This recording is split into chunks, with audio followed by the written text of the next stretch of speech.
The first time Ethan smiled at me, I should have known he wasn't real. But who could resist a man who looked at you like you were the only truth in a world built on lies? It was late autumn in New York, the kind that burns gold in the day and freezes your bones at night. I was 24, running on caffeine, pressure, and the fragile belief that I could fix the mess my father had left behind. Whitestone Corporation, my family's company, was crumbling from the inside. Lawsuits, leaks, betrayal. I thought I had seen it all, until Ethan Cole walked through our glass doors. He was everything I wasn't: polished, confident, dangerous in a way you couldn't put your finger on. He introduced himself as a consultant from Archer and Company, sent to help us restructure and stabilize.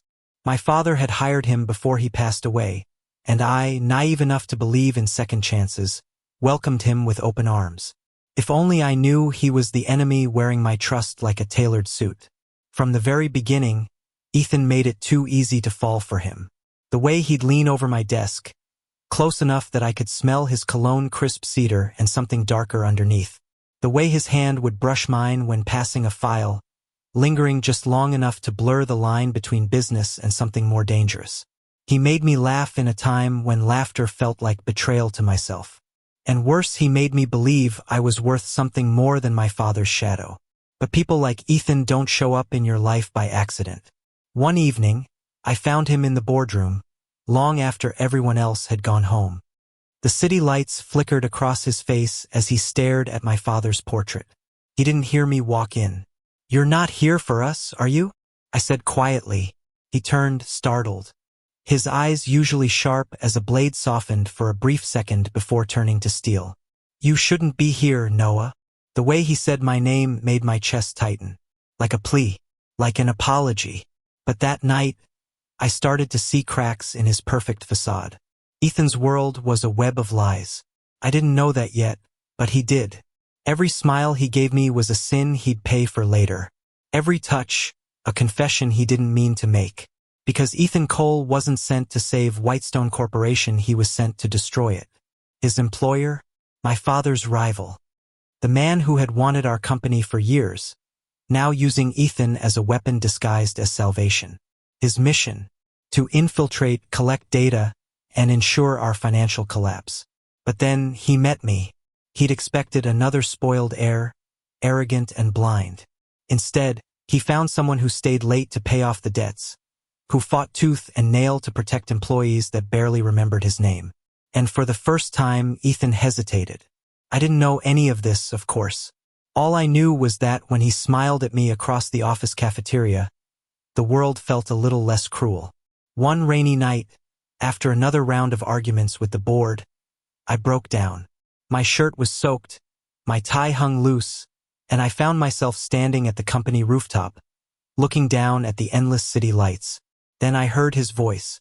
"Noah, step away from the edge." I turned. He was standing there, umbrella in hand, rain dripping down his face, eyes burning with something between fear and love. "Why are you here?" I whispered. "Because you shouldn't face this alone." Something inside me cracked open. I wanted to hate him, his perfection, his distance, the way he made me feel alive when everything else was dying. But I couldn't. I reached for his hand. That was the first time Ethan touched me without pretending. He pulled me into his arms, and the city disappeared.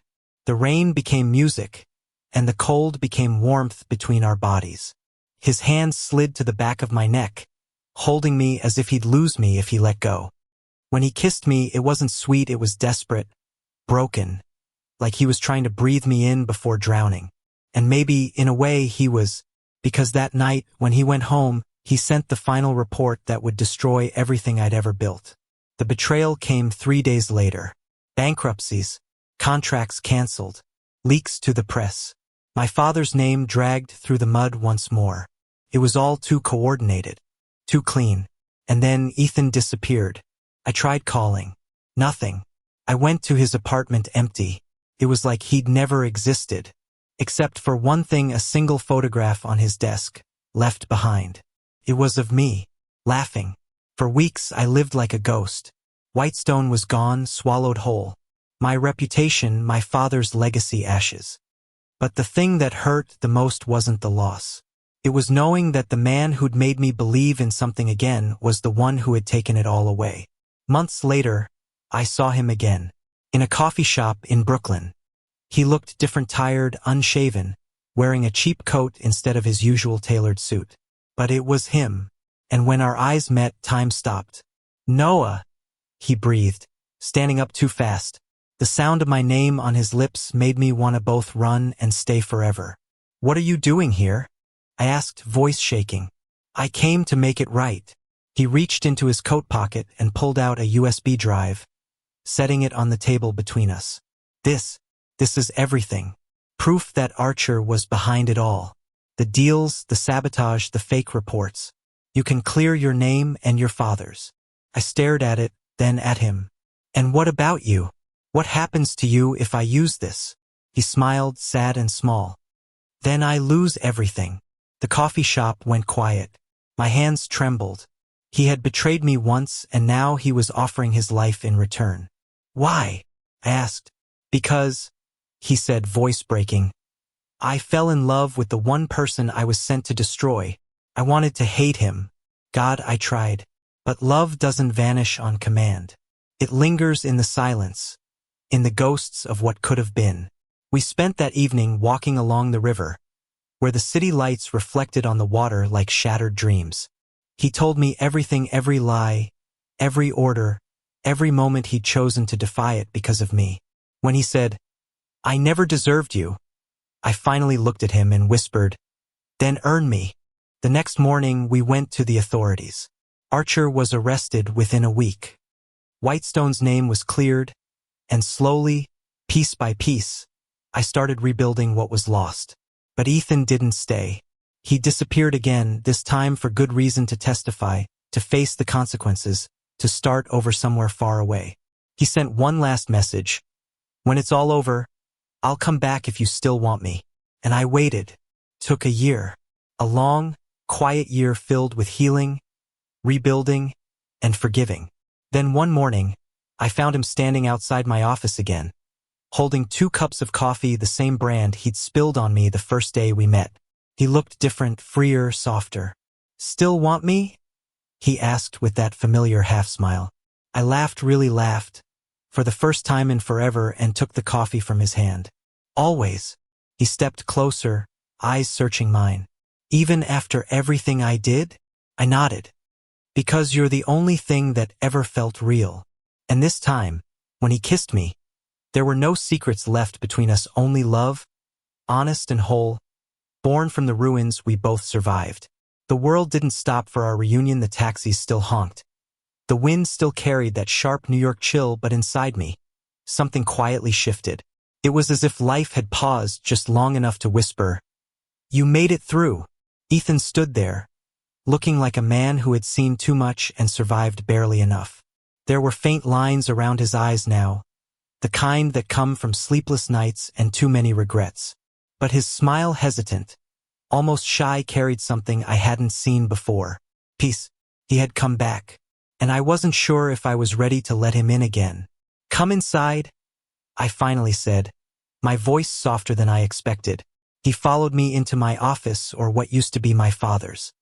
The sunlight pooled across the desk, touching the framed photo of my parents, the one I hadn't been able to move since the scandal ended. Ethan stopped in front of it. "I never got to say I'm sorry," he murmured. "For what?" I asked. "For destroying everything I loved, or for making me love you anyway?" He flinched but didn't look away. "Both." Silence filled the room, not angry, not cold, just heavy with all the things we hadn't said. I sat down, motioning for him to do the same. "So what now?" I asked. He looked at his hands, clasped together like he was praying for mercy. "I don't expect forgiveness. I just wanted to see you again, to know that you're okay." "I'm fine," I lied. He gave me that look, the one that saw straight through me. "You're still terrible at lying, Noah." A laugh escaped me before I could stop it. Damn him. He still knew how to pull a smile out of me, even when I didn't want to give him one. Over the next few days, Ethan kept showing up, first with excuses. "I just happened to be in the area." Then with coffee. "You looked like you didn't sleep last night. then with no reason at all. And I let him.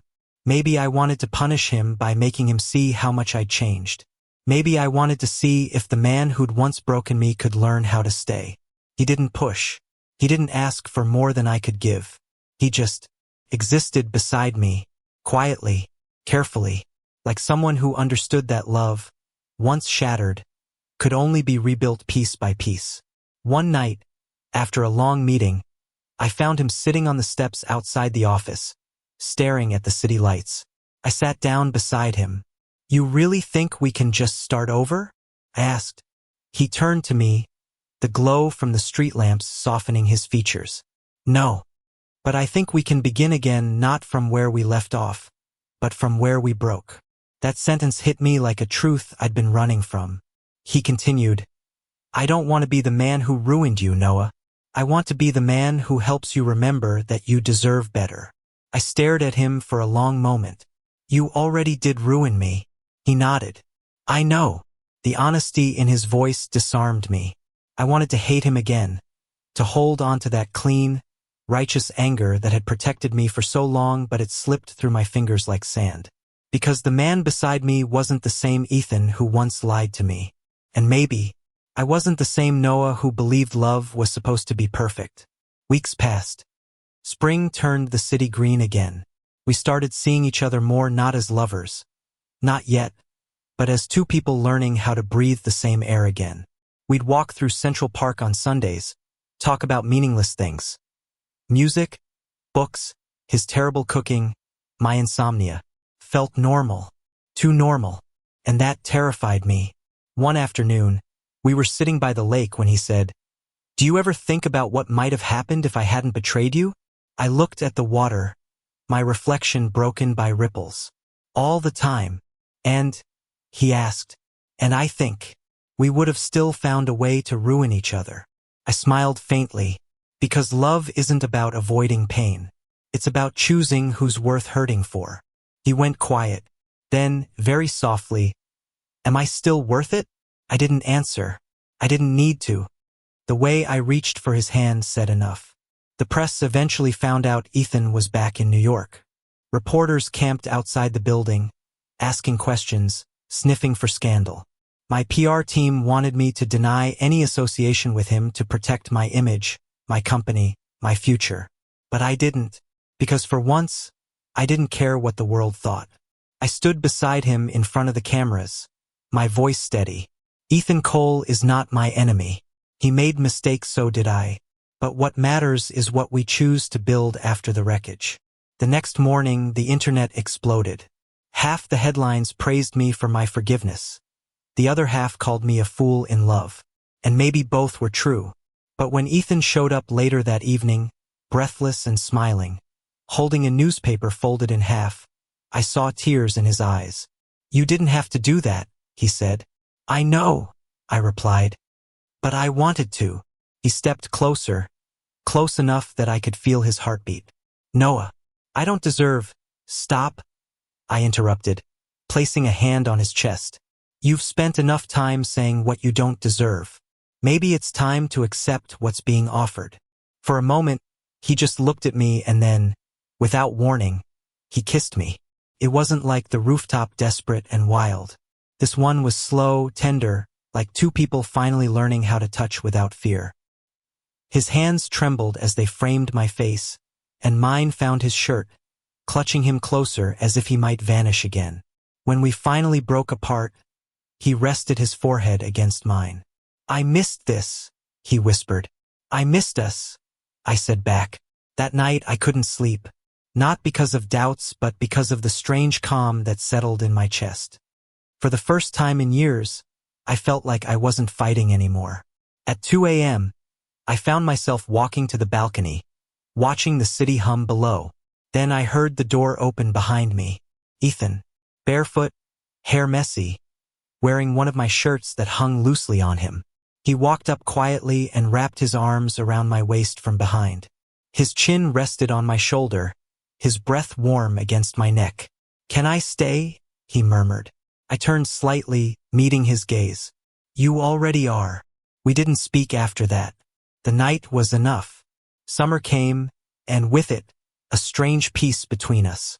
We learned to exist in the same space without the ghosts of our past clawing at our throats. There were still bad days, flashbacks, doubts, the lingering fear that happiness was a fragile thing, but we faced them together. One evening, while cooking dinner in my apartment, or rather, trying to, Ethan nearly burned the garlic twice. I found myself laughing so hard I had to sit down. He looked at me, eyebrows raised. "What?" "Nothing," I said between laughs. "It's just, I can't believe this is us. You, me, domestic chaos." He grinned, wiping his hands on a towel. "Yeah, who would have thought? The guy who tried to ruin your life now ruining your kitchen instead."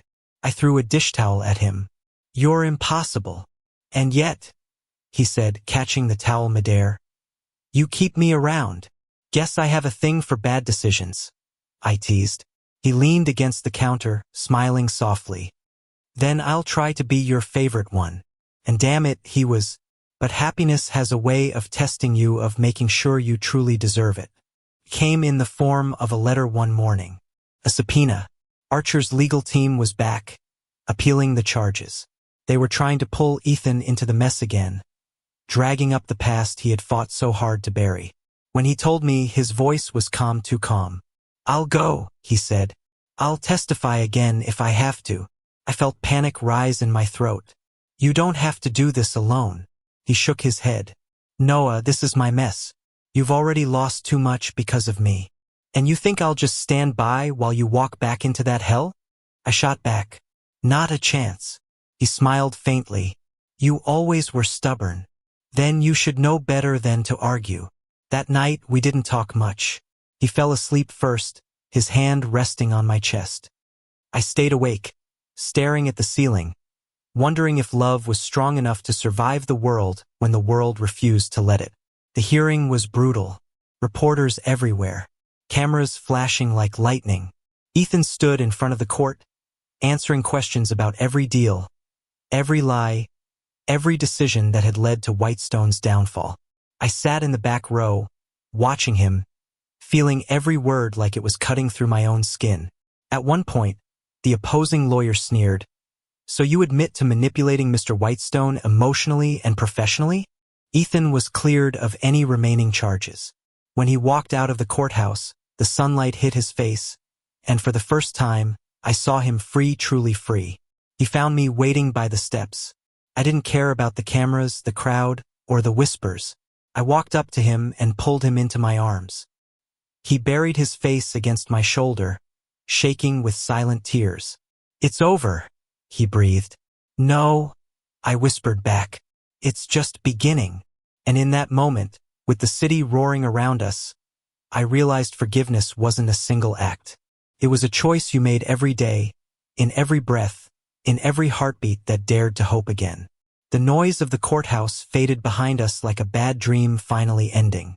For a long time, Ethan and I didn't speak. We just stood there, the late afternoon sun spilling over the marble steps, our fingers brushing but not quite holding. It was strange after all the chaos. The silence felt heavier than words. But maybe silence was the only language left between two people who had said everything that could be said. "You okay?" I asked quietly. He smiled, small, tired, real. For the first time in a long time, the city moved around us, reporters shouting, cars honking, strangers walking past. But in that small pocket of time, it was just us. Ethan Cole and Noah Whitestone. Two names that once stood on opposite sides of a war, now standing together in the peace that came after. "Come with me," he said suddenly. "Where?" "Anywhere that isn't here." And somehow, without thinking, I said yes. 2 weeks later, we drove west. No destination, no agenda, just long stretches of highway, coffee-stained maps, and the hum of old songs playing on repeat. Ethan insisted on driving because you're terrible at directions. And I didn't argue because he was right. We passed through small towns, quiet motels, and places where nobody knew who we were. For once, I wasn't Noah Whitestone, the man who lost everything. I was just Noah, a man with wind in his hair and the person he loved sitting beside him. One night, somewhere between Nevada and California, we stopped at a roadside diner. The neon sign buzzed softly, and the air smelled like rain and gasoline. Ethan ordered 2 slices of pie, and we sat by the window, watching the desert night stretch endlessly outside. He was staring at the sky when he said, "Do you ever think about how all of this us shouldn't have happened?" I looked at him. "What do you mean?"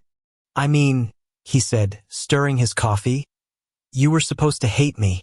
I was supposed to destroy you. Every path we took led to disaster, and somehow we ended up here. Together. Maybe it's not somehow," I said. "Maybe it's because even the worst roads still lead somewhere worth reaching." He smiled then, that soft, vulnerable smile that always made me want to believe in happy endings. "You really are too good for me." "Stop saying that," I said. "I'm not good. I'm just stubborn enough to love you anyway." He laughed, shaking his head. "Then I'm lucky you're stubborn." We stayed there until the diner closed, our laughter mixing with the sound of the rain tapping against the glass. When we reached California, the ocean greeted us like an old friend. We rented a small beach house, nothing fancy, just wood floors, salt-stained windows, and the sound of waves that never stopped. It was perfect. The first night I stood outside watching the horizon. Ethan came up behind me, wrapping his arms around my shoulders. "You ever think about starting over for real?" he murmured. I leaned back against him. "I think that's exactly what we're doing." He pressed a kiss against my hair, whispering, "Then I don't want to lose this. Not again." "You won't," I promised. "Not if we both keep choosing it." Days passed in a blur of simple moments, cooking breakfast together, walking along the beach, reading in silence. It wasn't grand or cinematic. It was ordinary, but that's what made it beautiful. After years of drama, scandal, and heartbreak, ordinary felt like a miracle. Sometimes, at night, I'd wake up to find Ethan sitting by the window, staring at the waves. "You can't sleep again?" I'd ask. He'd smile faintly. "I keep waiting to wake up and realize all this was a dream." "It's not," I'd whisper, crawling beside him. "You earned this. We both did." He'd pull me close then, his forehead resting against mine, his voice a soft confession. "You saved me, Noah." And every time I'd answer the same way. "No, you saved yourself. I just waited for you to come back." One morning, I woke to find him gone. Not gone, his shoes were still by the door, his jacket on the chair. But he'd left a note on the kitchen counter. "Meet me at the pier 6 a.m. I groaned. Ethan was not a morning person. If he wanted me awake before sunrise, something was up. When I got there, the sky was still pale, the world half asleep. Ethan was standing at the edge of the wooden pier, his hands in his pockets, staring at the horizon. He turned when he heard my footsteps. "Hey," I said, still half dreaming. "What's this about?" He smiled nervously. "You'll see." Before I could say another word, he dropped to one knee. For a second, my brain refused to process what I was seeing. "Ethan," he held up a small silver ring. "I don't have a speech. I don't even have a plan. But I do know that you're the only person who ever made me want to be better. You taught me that love isn't about fixing someone, it's about standing beside them while they learn how to fix themselves." My throat tightened. "Ethan." He looked up at me, eyes shining in the morning light. "Noah Whitestone, you are my reason, my redemption, my home. Will you marry me?" The ocean roared behind him. The wind whipped through my hair, and my heart, that stubborn, foolish, forgiving heart, finally understood what peace felt like. "Yes," I whispered, then louder. "Yes." He stood, laughing through tears, and pulled me into his arms. The ring slid onto my finger, cold and perfect. The sunrise broke over the horizon, painting the sky gold, and for the first time everything made sense. The wedding was small, just a handful of friends, some of our employees, and my mother, who cried the entire ceremony. We held it on the same beach where he'd proposed, barefoot in the sand, the sound of the waves replacing music. Ethan looked devastating in his light gray suit. I caught him staring at me as I walked down the aisle, his expression so full of love that it made me forget everyone else around us. When it came time for vows, he took my hands and said, "You were my greatest mistake and my greatest miracle." I came into your life to ruin it, and you turned mine into something worth living. I smiled through tears. You once told me love wasn't about avoiding pain. I think you were right. But if I had to go through it all again just to end up here, I'd do it 1,000 times. We kissed under the open sky as the guests cheered, the ocean breeze carrying our laughter far beyond the shore. After the wedding, we stayed on the beach for a while, just the two of us. He lay beside me on the sand, our fingers interlocked. The stars blinked above us, reflected in the dark waves. You ever think we'll get tired of this? He asked. Of what? Of being this stupidly happy. I laughed. Maybe, but I'm willing to risk it. He turned to face me. You know, I still have nightmares sometimes. About the things I did. The people I hurt. I brushed a hand through his hair. Then wake up to me. Every time. He smiled softly. Deal. We fell asleep to the sound of the sea. Our hearts beating in quiet rhythm, not perfect, but perfectly ours. Years later, people still whispered about us. The scandal, the redemption, the love story that shouldn't have survived. But by then, I'd learned something vital. It didn't matter how the world saw us. What mattered was how we chose to see each other. We built a life together, opened a small consultancy that helped struggling family businesses, offered jobs to people who'd been burned by corporate greed. It wasn't about profit anymore. It was about purpose. And every time I'd catch Ethan looking at me across the office, that same spark in his eyes, I'd think, this is what forgiveness looks like. One rainy evening, years after everything began, we returned to New York, to the rooftop where he'd first kissed me. The city below was still restless, alive, unforgiving. But standing there beside him, it didn't scare me anymore. He looked out at the skyline, then at me. Do you ever miss it? The chaos? I asked. He nodded. Sometimes, I admitted. But I'd rather have quiet with you than noise with anyone else. He smiled.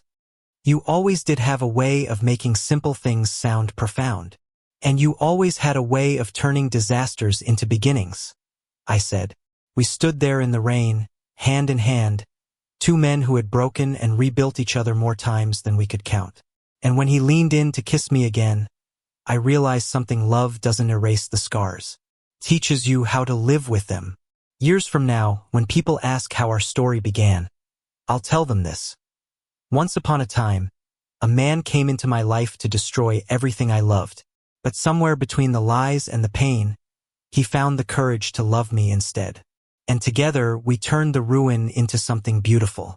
Because in the end, love isn't about being perfect. It's about being real even when it hurts. Ethan still wakes before me some mornings. He makes terrible coffee, hums off key, and burns the toast almost every time. And every single day, I look at him and think this is the life we built out of the wreckage. He catches me staring once and grins. What? Nothing, I say, smiling. Just making sure you're still here. He leans in, kisses me softly, and whispers, always. And for the first time in forever, I believe him. Thank you for listening. If you find it interesting, please like and subscribe to follow the next stories.